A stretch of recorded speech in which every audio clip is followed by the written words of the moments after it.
happy to say a few words to start with? Oh, not really.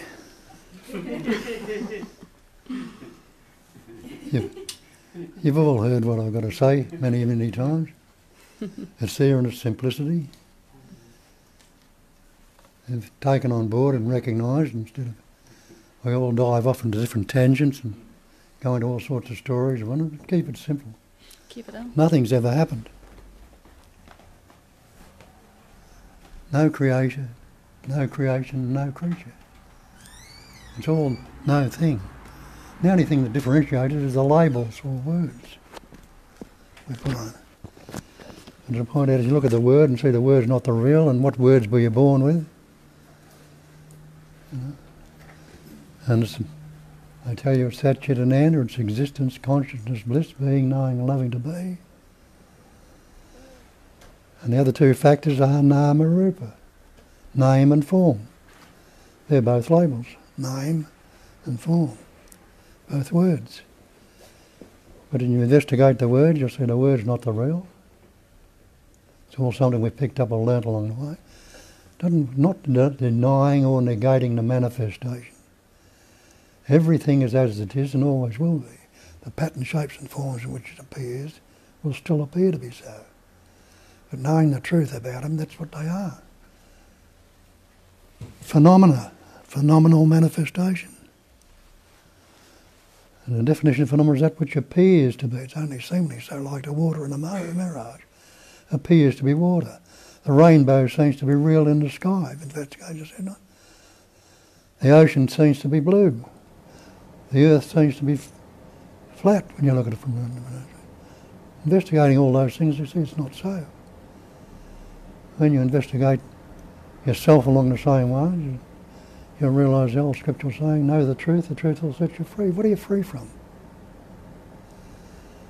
You must be free from the belief that you can be anything other than that. You've always and ever been that. And even in the words, the labels we've learned, that. We know that everything is that. That's the chair, that's the carpet, that's you, that's me.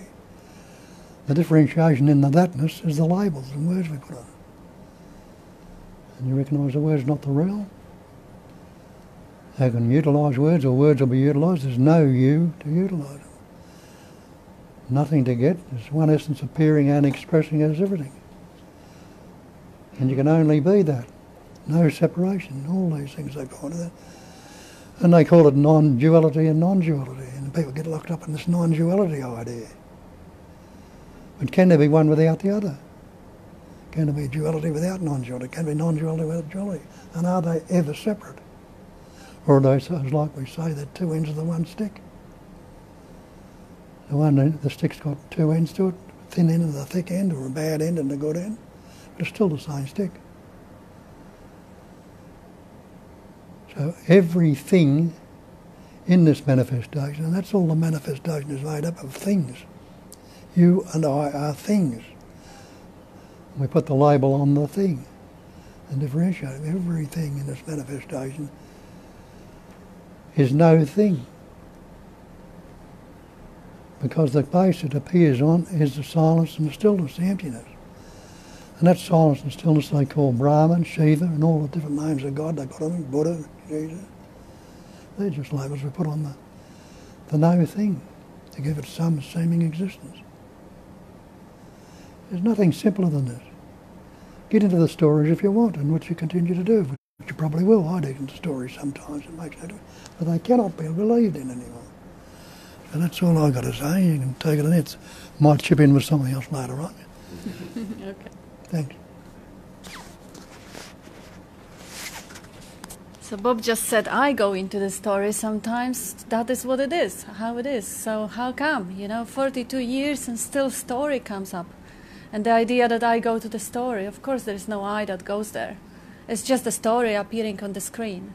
And now, if that story is related to the me, this is my story, now I will want to modify that story, change that story, do something about that story. That might be a story about resistance. That might be a story about being let down or being criticized or being judged or bullied or whatever.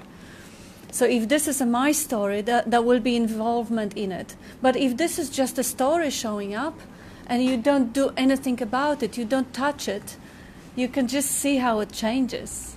It's pretty amazing how everything just changes. Whatever happens. Like, I had a little story, it was a couple of days ago. One of Bob's friends told me that Bob was complaining about me behind my back. What a story, oh my God. You know, one person, one dear friend that I was supposed to be loyal, tell me things, not his friends. But I didn't touch it. I didn't even discuss it. I confronted it on him, but he didn't want to talk about it, didn't want to go there, stop thinking, okay, fine, I'll let it be. And that story, I could actually see how it changes. I mean, when you see the story for what it is, just a story, it's amazing how it actually, how it changes. In a while, that wasn't a story of him letting me down or being loyal to someone else rather than to me. It was a story about whatever, spontaneous outburst of reflection that came out in the presence of a good friend that had absolutely nothing to do with me, and I'm totally happy for him to have this relationship. And apart from that, what was it about? Perhaps there is some just nice, valuable feedback, some blind spots that I'm completely unaware of, and maybe there is something that I could get inspired and get enlightened to. And lo and behold, yes, I did listen to the feedback, and yeah, I do agree with it. Yeah, my gosh, this is a pattern, you know. I may not want to see it, it's not a nice one, but it's there. So he's been complaining, and the story was there. Now it's just a reflection of the transformation and a change and the flow of the energy. And there is no need to actually make a story over the story. But it's just to recognize when you leave things unaltered, unmodified, uncorrected, they move on by themselves. Nothing needs resolving. Nothing needs chewing on. Nothing needs analyzed, over-analyzed. It's just the appearance on the screen. Now, if you don't take ownership of that appearance, just see it changing. Well, you want to say something? It's just a little bit, going back to the story. You look at, in the old fables and legends of the old times, they're all made up stories, and they all begin with once upon a time. And any story you or I or anybody else has got does the same. It begins with one at a time. Well, what would you do then? Investigate time. Have a look, is there such a thing as time? Is there such a thing as a past or a future? Go back and try and live in the past. Go forward and try and imagine live in the future. You can't. It was all spontaneous. Mm. Yeah, and this was Bob's advice whenever any situation happened. Well, what's wrong with right now if you don't think about it? It's gone. It's past. It's not there anymore. Why bother? And then if it is to turn around in some ways, it will reappear on the screen. It will reappear from someone else or as inspiration, and the dance will go on. So dropping or leaving everything as it is, or letting go, or dropping it, or investigating what's wrong if I don't think about it, those are all little hints how it is to be without self, how it is to be without center. If there is nobody there, who would own it? If there is nobody there, who would change it? Who would investigate it? Or who would chew on it? So this is how the life looks like if there is nobody home. So if you want to do anything about anything, and you want to see how it is done when there is nobody home, just act as no one. Do nothing. Do nothing. Leave it unaltered, unmodified, uncorrected. Just sit with it and watch it as something that is just an appearance on the screen, something that doesn't appear to you, as you, for you, nothing to do with anyone or anything, any you.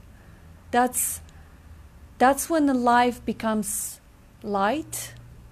That's when you don't take ownership for whatever, for any stories. That's where you are invulnerable.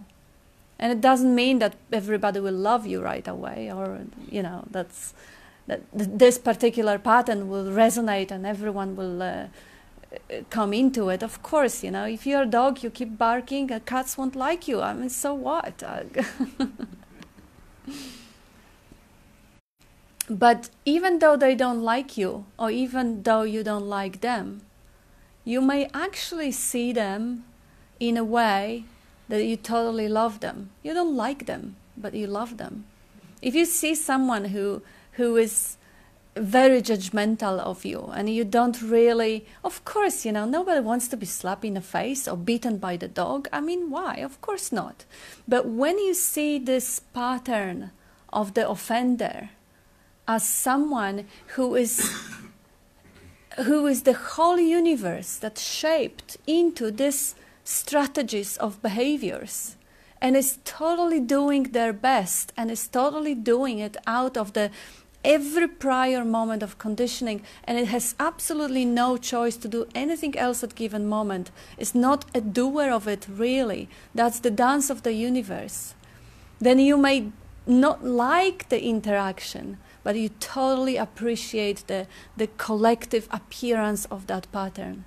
You totally love the pattern, even though there is no resonance. So it is almost as if you could appreciate the beauty, the depth, and the complexity, even of the popular history figures that are in current historical mood are not appreciative, like Lenin or whoever. You know, there were times that they were heroes, and then they were villains, and then they were heroes again. So depending on the social mood, you can see the complexity of absolutely every appearance, and you can understand that this is also that one essence. So the infinite beauty and the infinite depth and absolute miraculousness of every single thing is there. It's almost as if the universe is holographic. So everything contains that basic code of the infinite intelligence. Everything is that infinite intelligence. Like Bob says, the one or the emptiness, patterning, shaping, and forming as everything. As everything. Vibrating into everything, every form. No matter how simple, like a sound, or how complex as a person, or an event, or a war. You know, they're all kind of units of that intelligence appearing, vibrating, the emptiness vibrating into the form. So what stands in the way of actually seeing that everything as that brilliance, that intelligence? And of course, that's the judgment, that's the personal opinion, evaluation. If I don't like that person, I think low of them. I think they're assholes, they're not worthy. And if I don't like that person, but I can still see that, oh my God, that person is not doing anything about the capacity of seeing. That person had the childhood full of events that created her or him the way he is. So knowing that they are also that, the surface layer of like, dislike, I don't like beef, I like whatever, carrots, doesn't really matter, doesn't stand in the way of recognizing the amazing intelligence in everything that shows up on the screen. And it doesn't mean that we have to make ourselves do that. It is obvious when it's seen. It doesn't mean that I have to translate everything to actually make myself see it this way. Totally not. There is no effort involved. This is the recognition. It's not the mental gymnastic that makes it evident. As you mentioned before, everybody might like it, or everybody might. How many bodies? Look at all the bodies in this room. What can any of those bodies do if that life essence is not animating, expressing through them? Can't do a damn thing. So that's our problem. We take the person, and you mentioned Lenin, Stalin, or Hitler, or whatever it was, all personalities, all masks, persona, all mask or conceptual image. The same with all the personalities in this room. Would the real one stand up? You should all stand up because you all are real, but not as you appear. There's only the one.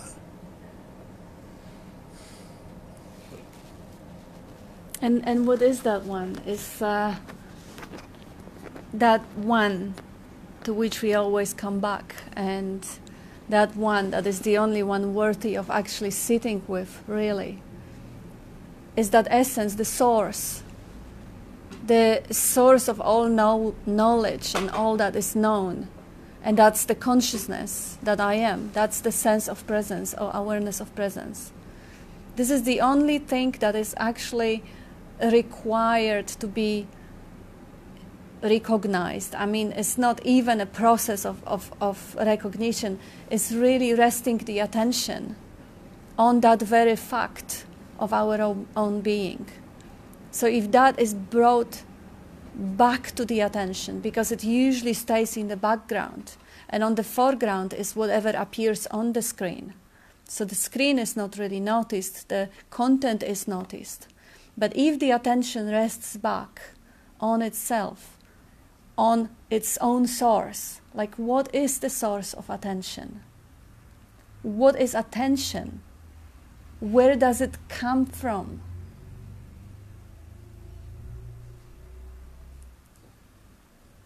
Like, this is something that is actually worthy of sitting in silence for a moment and just sinking into it. Like, what is it? What is that movement that made me aware of the content? And what is that awareness? What is that attention? Where is it coming from? Where is it and where it is not? Is there a place? Can there be a place where it is not?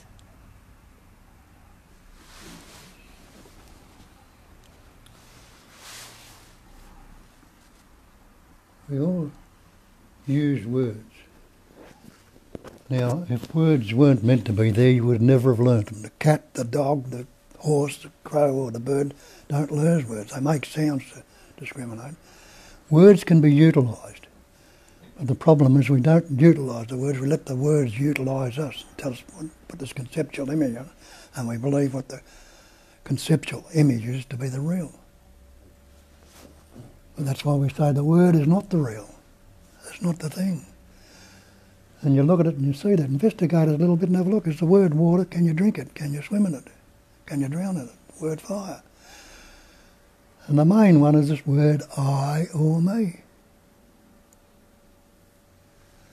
You can't do much with I or me, but what do? We add other words or concepts. And when we take those words or concepts, me, Bob, the Australian, the good fella, or conceptual image I've got, and start to tell me I'm not good enough, it's not right, it's not legal and necessary. I'm letting beating myself up with the word. It doesn't have to happen. And it will happen until it's investigated and seen. What can you do without the word?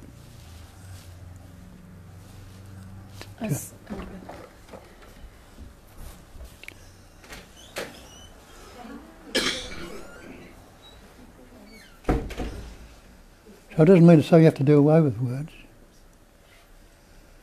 But if you're utilising a word and understanding what it means, you're not bound into the word. You're not bound by the word I or me. Because on its own, I, you can't do much with I, and that, another conceptual pattern of other words that makes it seemingly real. I. Sorry. Yeah, so it would leave us in the same place. The question that Bob is suggesting, the words, what would we do without them? If we didn't have any words, how would the experience be? If there was no labels anywhere? So this is only through the conditioning and through words that we learned to differentiate world and make it so complex. Without that, again, that what I suggested, to sit with the pure attention on attention, of finding a source of awareness and just staying with it. The same place you find when you just put the words aside. All the mental noise, all the words, all the ideas, just aside. And now what's usually in the background, the screen, comes forth. And the aliveness that is in it shines through. And then of course the obscuration happens right away. There are sounds, sights, there are thoughts, everything appears on it. But they can be discarded for a moment just to build, just to find the love of being, just to really give the attention where it is due, like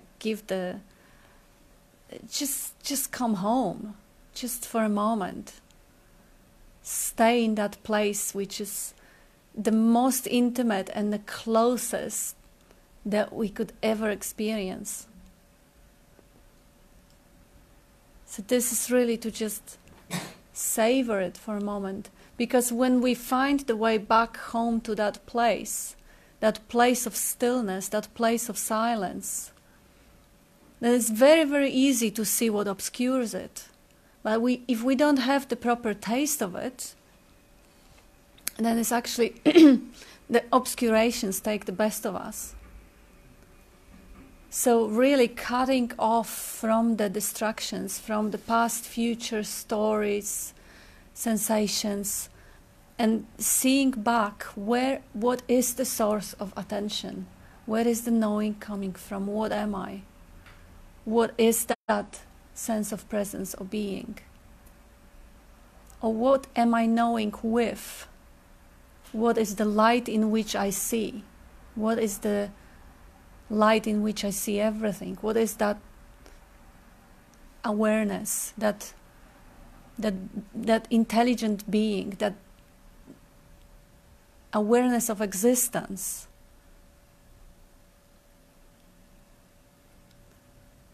And how peaceful does it feel to actually rest in it?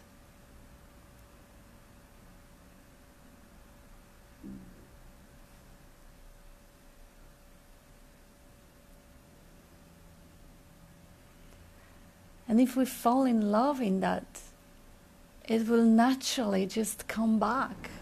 It will naturally it will become much dearer than even the most appealing story.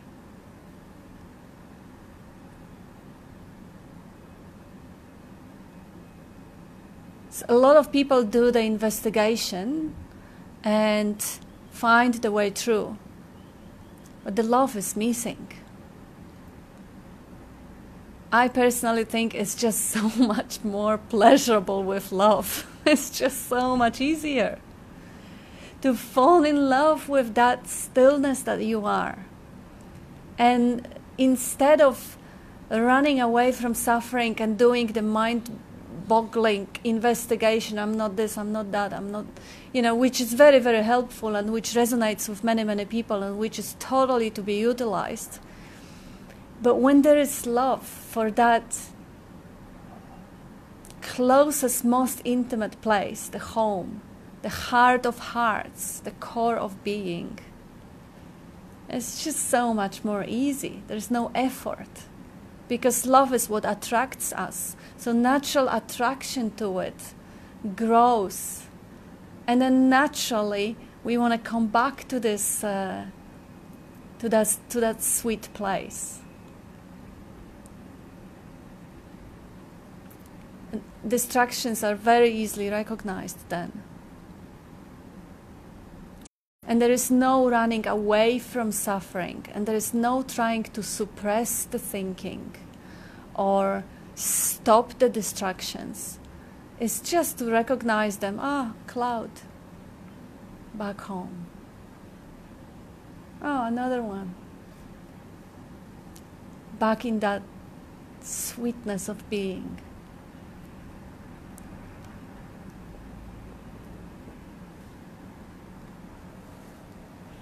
Yeah. Back to the silence, we said the silence before. Didn't Sagara say, my silence sings, my emptiness is full? Stay with that for a while, not a seeming subtle vibration of energy going on. It'll bring up tunes, might be some familiar tune you might know, and be going along with while they're thinking other things, and the words won't be put into it. The music. And who was it? One of the philosophers said, what you are shouts so loudly that I cannot hear what you say. Beautiful. It is beautiful. It's not just talking the talk, it's walking the walk as well.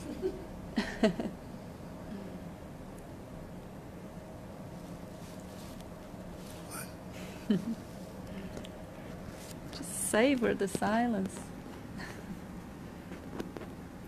Unless you have questions, of course, or comments. I mean, you wouldn't be here if you didn't have that, that love for this, or longing for this, or at least a lot of experiences. Because that's the natural state. It's not something that we have to look for far away. It's the closest thing that we could. Is the closest and the most obvious. And it's there all the time. That's why it's filtered out, and it can't be seen, heard, or taste, or touch, or smell, because it doesn't change. It's the only one thing in the whole appearance that never ever changes. So it can't be perceived, because perception is about something that is changing. It is not a manifestation. It is not part of the dream. It is another order of being. It is one thing that doesn't ever fluctuate, change, or float. It's there, the screen, all the time. This is the only thing that is real, the only thing that is timeless, spaceless, beginningless, and endless. That's why it's so invisible and it cannot be found. Because all the instruments that we have for finding and for looking are our senses, and it can't be sensed because it's pre-sense. But it can't be denied.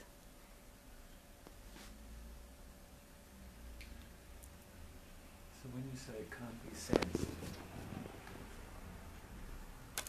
earlier when you were talking and almost guiding us, I experienced a real peace and stillness.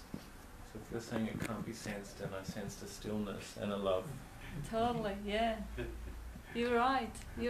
It's absolute paradox, because you can't sense the screen, but you can't deny it either. I mean, there is a Sat Chitananda, love to be. You can't sense it, but yet, when the attention rests on it, it shines, it becomes visible.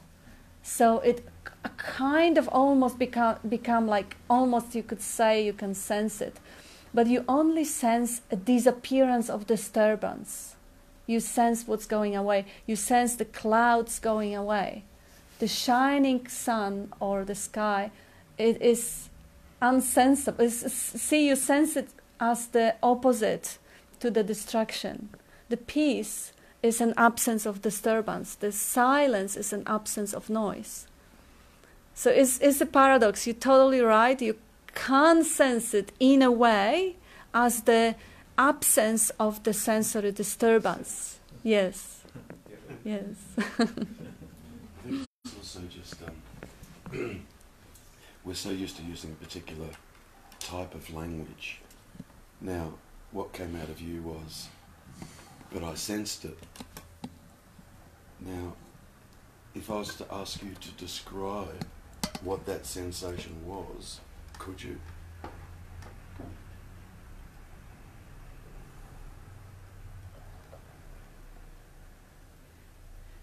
So what I'm actually saying is, what was experienced is, I'm not negating the experience, but the communication that is used to describe the experience is actually incorrect. It has nothing to do with the senses. But that's all we know, so that's what we say.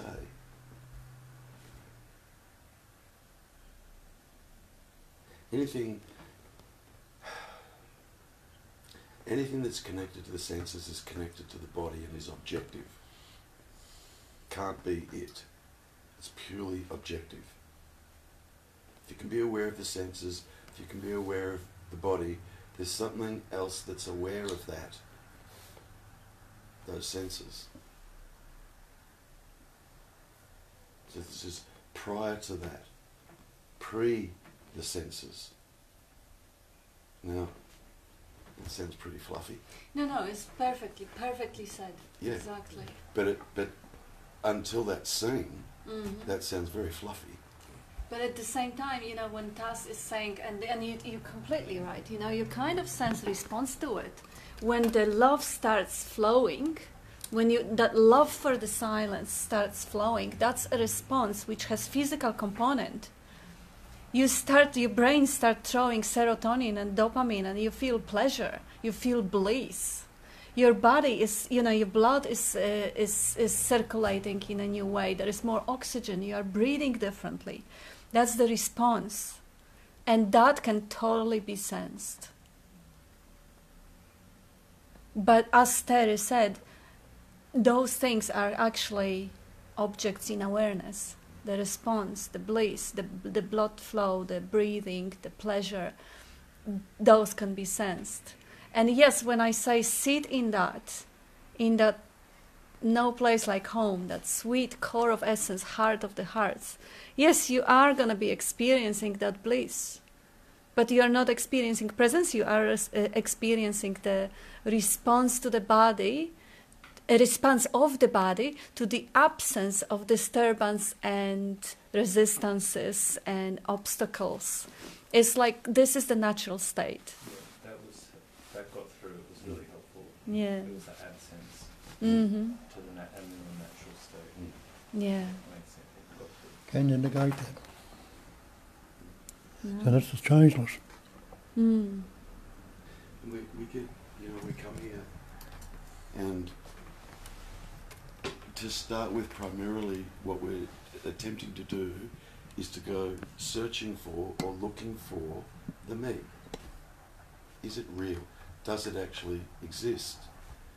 And I guess my question in relation to that is, at what point do we actually earnestly and honestly go looking for that me?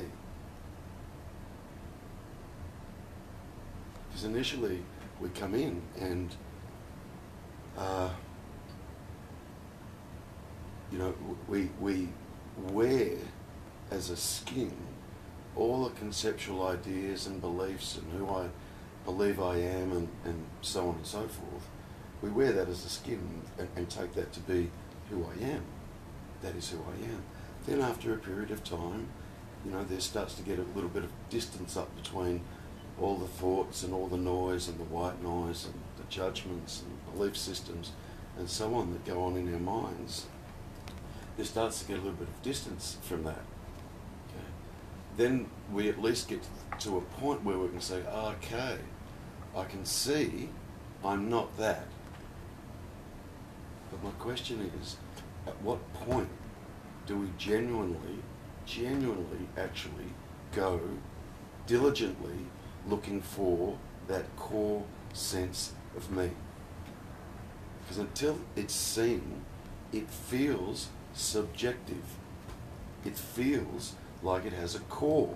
It feels like it's present, like totally present.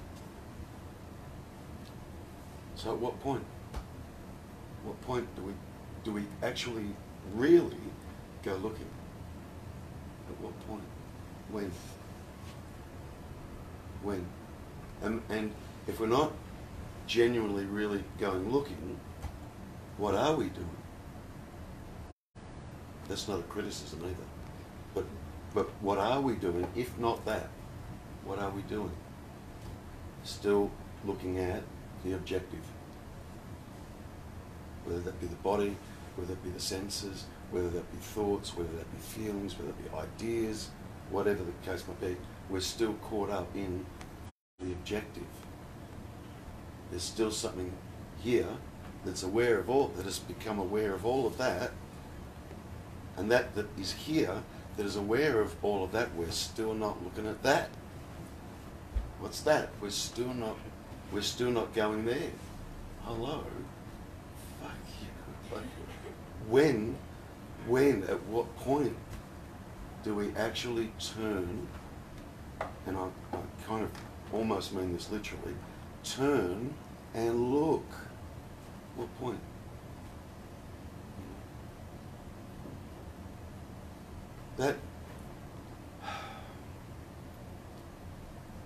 That turning,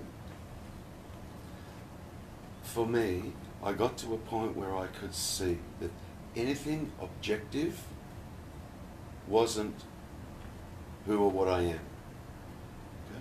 But having said that, it was still an intellectual understanding. Absolutely it was.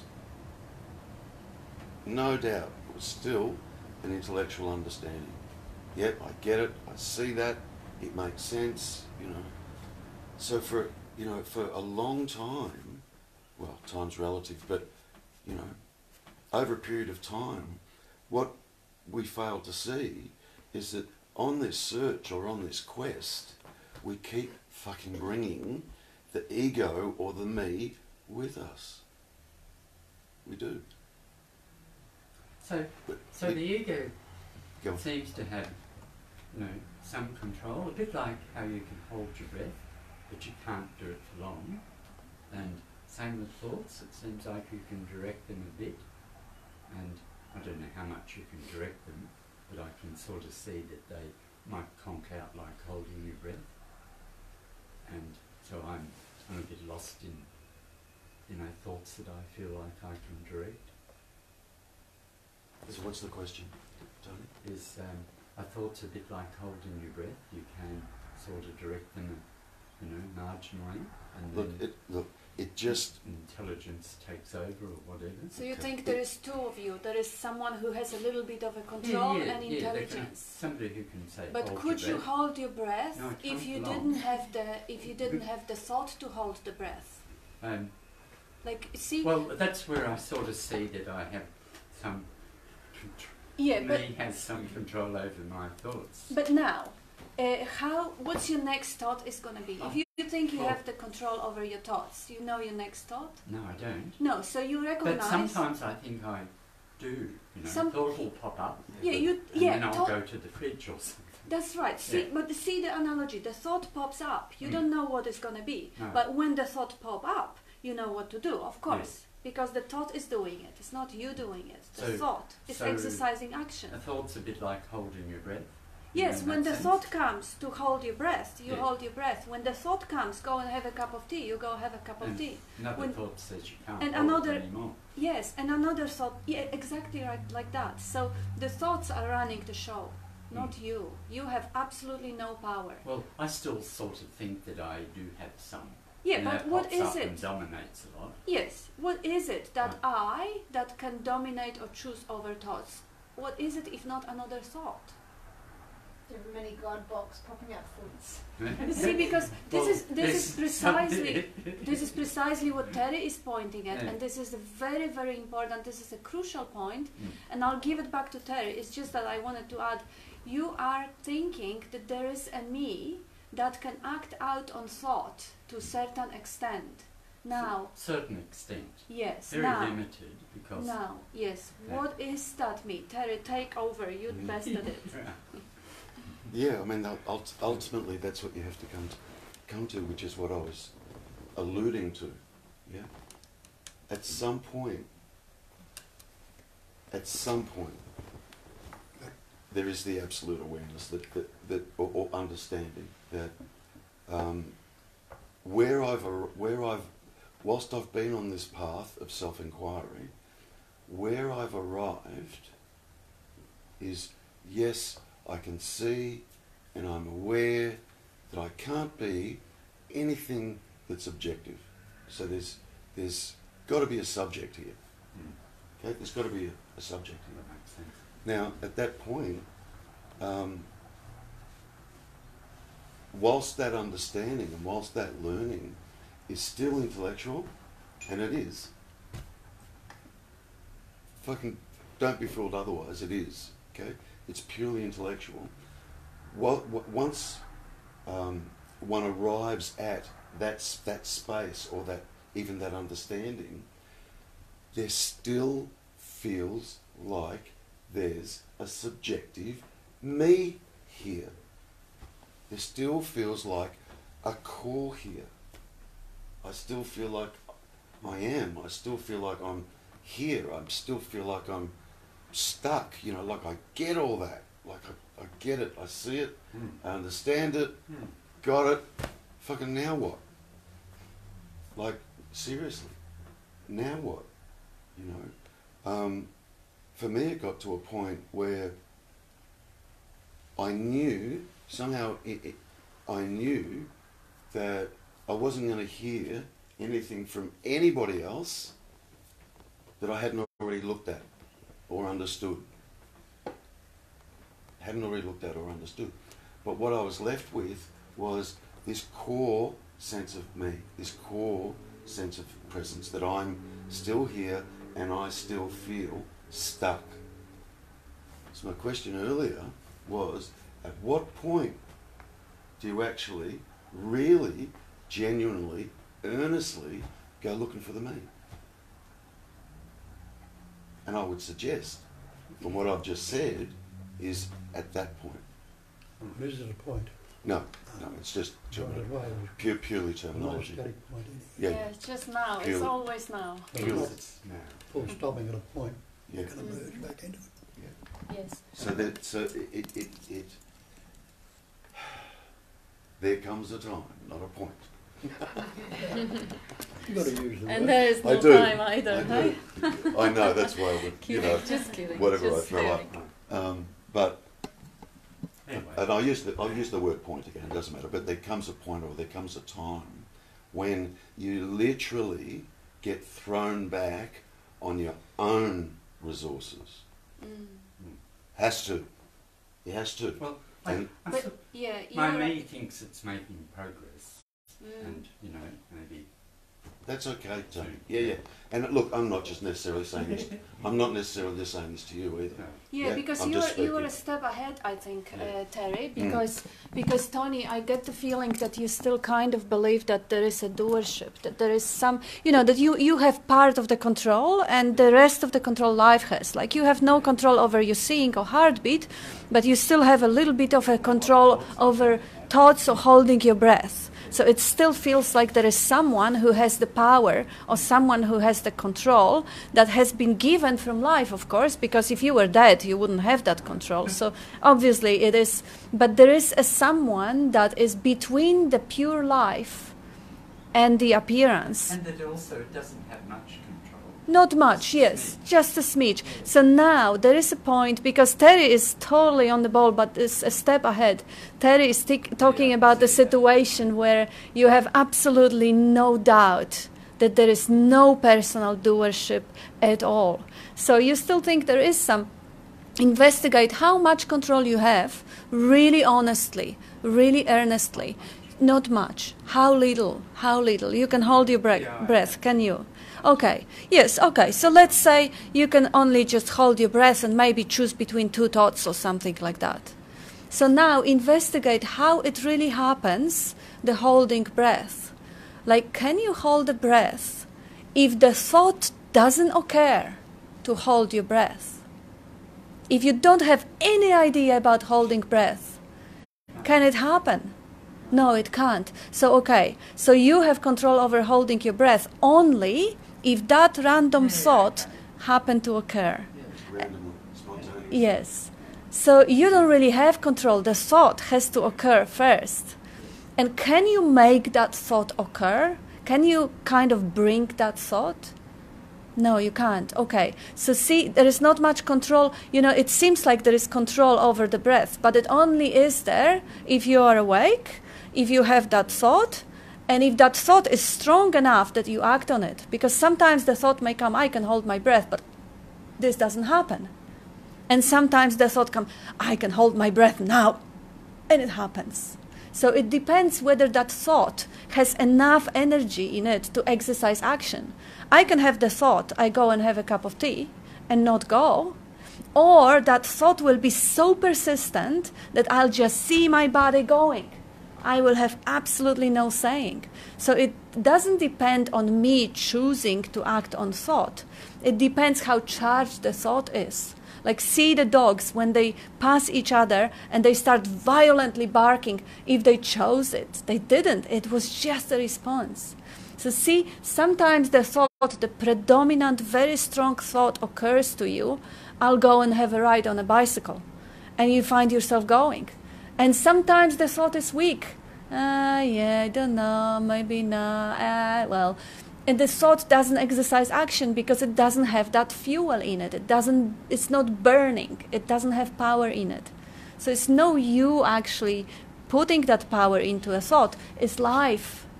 It's the same as life is responsible for seeing. And some days you may be very tired and it may be a little light and your seeing is a little bit bad. And sometimes you're just so fresh, your seeing, your vision is so clear.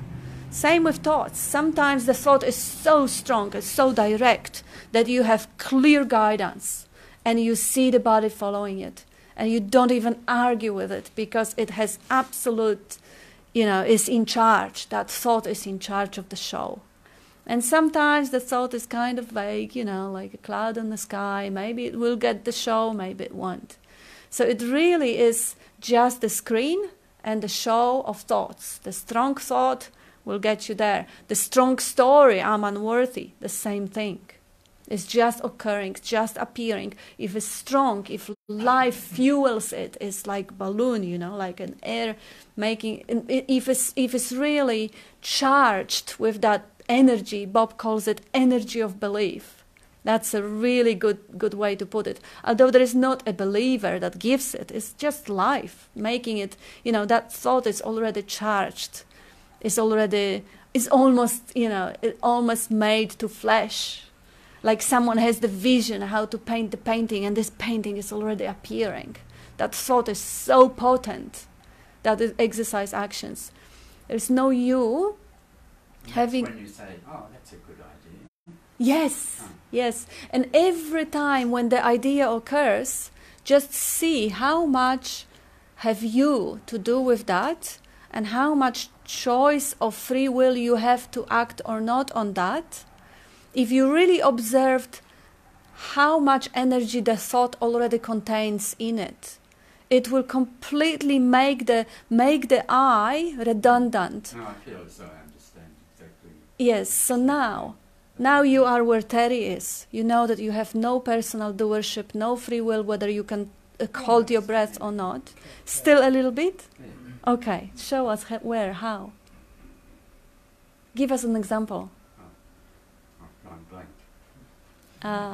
Okay. When you think of one, please remember it because it's really good to get clarity on it. If there is any idea that there is still a personal doership that can change the thought or anything, that is other than just another thought, that is something else than just another thought, then you got to look into it because that's the step which will catapult you right to the point which Terry is talking about.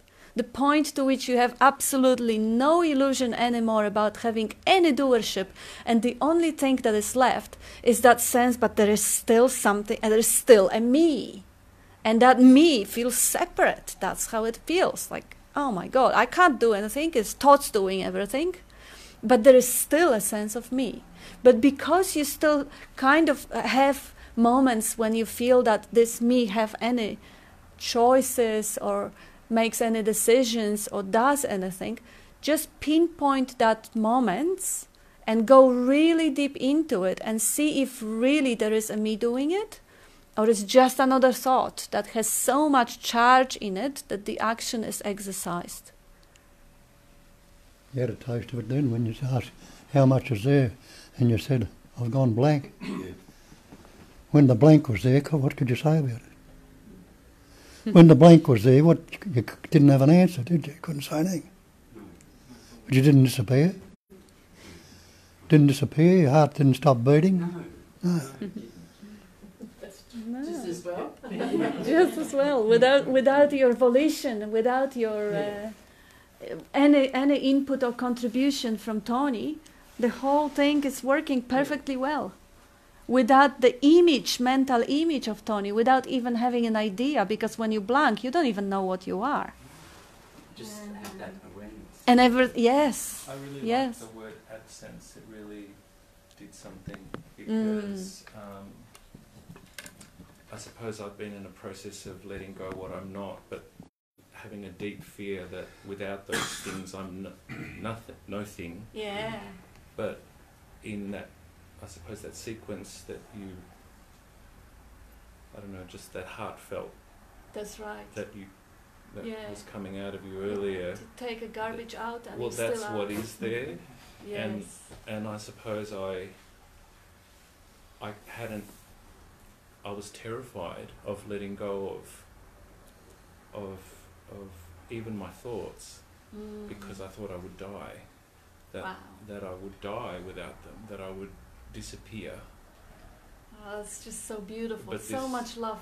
This morning, as I sort of sat, my eyes opened and it just made sense that I'm not the story. I'm not my thoughts. I'm not what I tell myself, but that I still am. Mm-hmm. That there's a life pulsing through me that's beautiful and powerful and alive, and I can't negate that. No. And you're not can't gonna lose negate it. that, and I'm not in control of it. Yeah. Yes, and you can't lose it. Yeah. The idea that you are left with nothing is only valid for the mind. For the heart, you're left with absolute love. Which is what I felt the heart earlier, and I think that's when you said it's important to in the non-dual inquiry to fall in love, because if it gets too heady, I get a bit sort of. Yes. So it's important to have heart. Absolutely. For the mind, you're really left with nothing, because mind doesn't really touch on love or heart. It doesn't understand it. It is a different order. But without the mind, you're still there. You're so much more there without the obstructions. The energy. It was the first time, and since then, you know, I thought, I'm going to see a nutritionist and an Ayurvedic practitioner. I want to look after this life essence. I want to look after this form. Yeah. I want to cherish it as best I can. Yeah.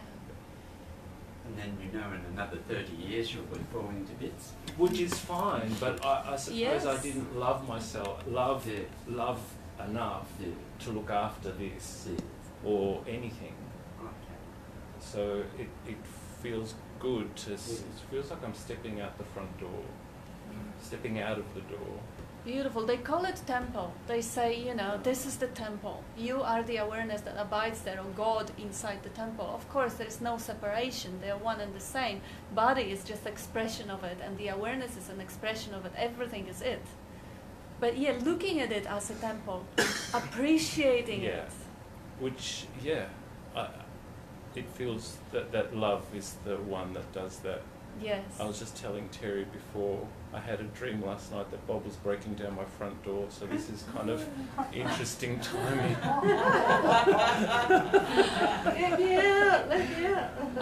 I could hear on the other side of the door, and I was like, that's Bob's voice. He's going, we've got to get in that door.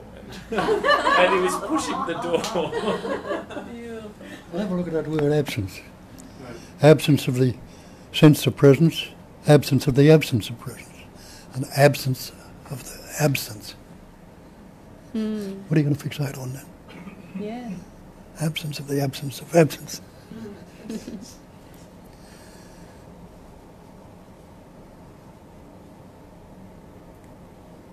And what's left, paradoxically, as you've discovered, is not a void.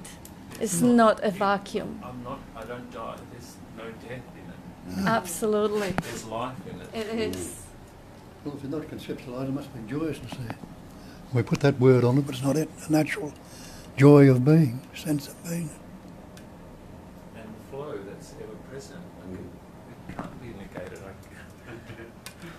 Put another bar on that door.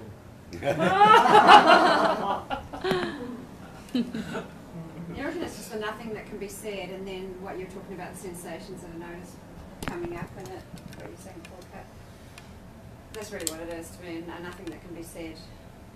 Yeah. So, you know, and then some sensations, like smile is noticed, you know, raising of some cheek muscles is noticed, and some new things are happening. And maybe a sense of acceleration. Before, Kay, you were talking about resting your attention on the no thing or the stillness, and that's not an object. And I've always struggled with that sort of paradox or dilemma that you're trying to find an object to rest your attention on. So would you actually say that what you're talking about is actually letting attention come to rest? Yes, definitely. Yes, so not exactly trying to put that. it onto Yes. something, just letting it just settle. Absolutely. Rest it in stillness. Let it fall back onto itself. Yeah. Yeah, you're right. You totally can't Because find. I'm trying to find something in my consciousness to rest on. And Yeah, it's not thank you for clarifying it. Yeah, and it's just like, it's obviously very confusing too. And Terry's saying before, when Terry talked, he's very emphatic. And I'm thinking, yeah, I want to do it. I want to investigate. But I think there's a lot of confusion because people don't actually know what to do. They don't know what, and I'm looking. Yeah, just be. But the thing is, just be. But you're always looking for the next. Where is it in the dictionary? Yeah. When Bob says what's wrong, when you're not thinking about it, and what do you get? I know, but then you just get trapped in the mind because you say, yeah, I know that, but I need to work this out. But what do you actually get? What's there if you don't think about it? It's just life. Yeah. That's it. And then that stuff comes in. I read something last night too. I'll just share that it's in a book called Everything Else is Bondage. And it just says that we are pure subjectivity, but we're making an object of ourselves. Yes. And that's the problem. And I thought, wow, that's really That's exactly right. really resonated. Because you sort of see if we're in subjectivity, we're floating, we're not anything, we're not a point, a reference point as Bob says. Yeah. We're fluid. Spontaneous, as Bob always says, everything spontaneously rises and falls, and that's what we are. So the point that I was trying to make earlier was, whilst there's still the sense of a subjective, separate me here, it can't grasp what you were just trying to grasp. It cannot understand that because it even sees that presence or that resting back in whatever as an object, as a thing that I kind of need to find first before I can kind of reside or rest back in it. Okay? So, but the only way that can be actually known and or experienced is in the absence of this personalised sense of me.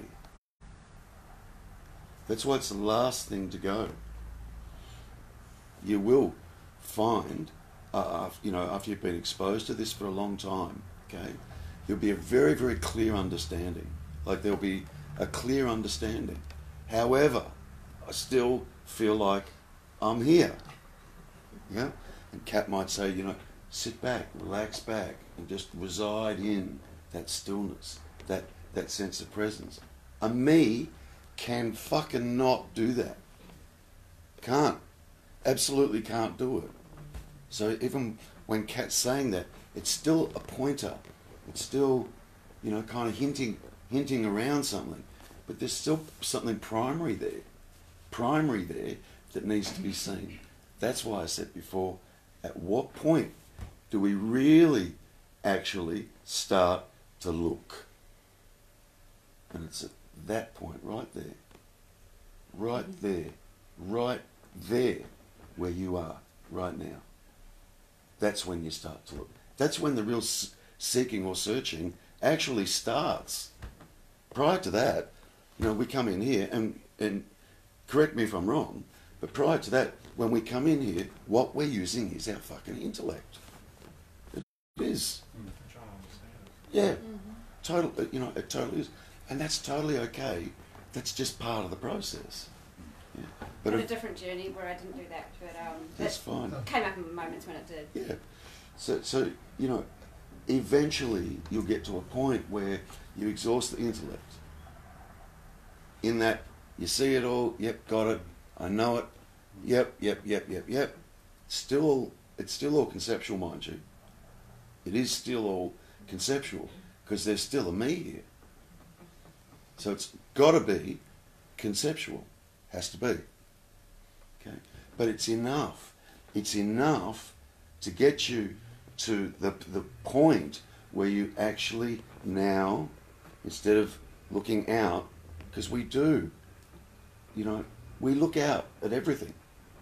You know, even thoughts, they're kind of away from us, aren't they? You know, everything's objective. You know. Eventually, you've got to get to a point where instead of looking at the objective, go looking for the subject. Because that me that feels like it's residing here in the body feels bloody subjective. It feels like it's here. And it becomes really one-pointed. All you're now doing is trying to find it. A bit like losing your wallet. You lose your wallet and you could fucking stand there for the next 15 minutes going, oh fuck, credit card, license, I've got to do this and I've got to change that, and there was money in there and I was going to use that cash to do this, and a big story gets created around the fact that you've lost your wallet. At some point, you got to drop the story and just literally go looking for your wallet. and yeah. And the attention's busy on the yes, it is, but it's seeing that, you know. And here's the interesting thing: when you actually find the wallet, when you find it, it's like, there is that sense, yeah, and that kind of alluding to something there when I say that, but at some point, you've got to be over the mind. You've got to be over the intellect. You've got to be over this intellectual understanding that I have of this. You have to. And it will just happen. You got to be the cow that jumps over. Yeah. Beautiful. That's so nice. That's what the Saga is. We try to go through the concept. And we fail. And he says, you're bound to fail. No way in the world you're going to succeed by trying to succeed it. You know, this narrative fear that I took to be real, there was a whole identity built from it that I also thought was real. And so that identity then created a world of fear, which I also thought was real. But again, this is the first time it's like, there is no thing to be afraid of, because there is no fear. It's a sensation we've labelled. Yeah. That's fear. But I can't believe what world I'd created based from that, of being afraid from such an early age. Isn't it amazing? A whole world. You're not the only one, everybody. I know, but you see, that fear had me isolated from even relating to someone else who would be afraid. Yeah. I was afraid of them. Yeah. So it was just this private, very, very, very, very closed existence, trapped. And look, don't get me wrong. Please don't get me wrong. Okay, that seeing, even if it's intellectual, okay, there's a tremendous amount of relief that comes over that is experienced when you start to see I'm not that thought, or I'm not that belief, or I'm not, you know, what I thought I was. There is a relief, absolutely, that is experienced. There is, because you're not fucking caught, you know what I mean, in the nightmare, wearing it, and it's kind of like there. It gets some distance. So if you're still now currently experiencing that there's still this sense of me here, turn and look for the subject. Where is it? What is it? And that kind of looking or seeking or pursuing is clear, quite focused, compared to all the other shit that we have to look at before getting to that point, which is I'm not that, I'm not that, I'm not that, oh God, my history and my dramas and what, like Tass was just explaining. It's like netting. You're eliminating all the things you're not. Yeah, but eventually, which is, I love netting, I do, but eventually you're going to get to a point where you go, yeah, looked at everything I'm not. Yeah, but that's for everyone to arrive to when they do, Terry. Sure. I've looked at everything that I'm not, but I still feel like I'm here. That's when you really go looking, and it's not complicated. Not as complicated as all the other stuff that we first had to look at before getting to that point of just turning and literally go looking. That's when you really go looking. That's when you really go looking. All the other stuff is just first identifying what I'm not. You've exhausted all the other avenues. Yeah, you just do. Yeah. You do, which is awesome. They're like, that's totally awesome that occurs. But at some point, you just got to pause, stop, turn. When it happens. Totally. Absolutely. But you can't make that happen, let me tell you. You can't. But for some reason, I keep looking at for some reason. Yeah, I don't know. But there is a pausing, and you just pause and turn and literally go,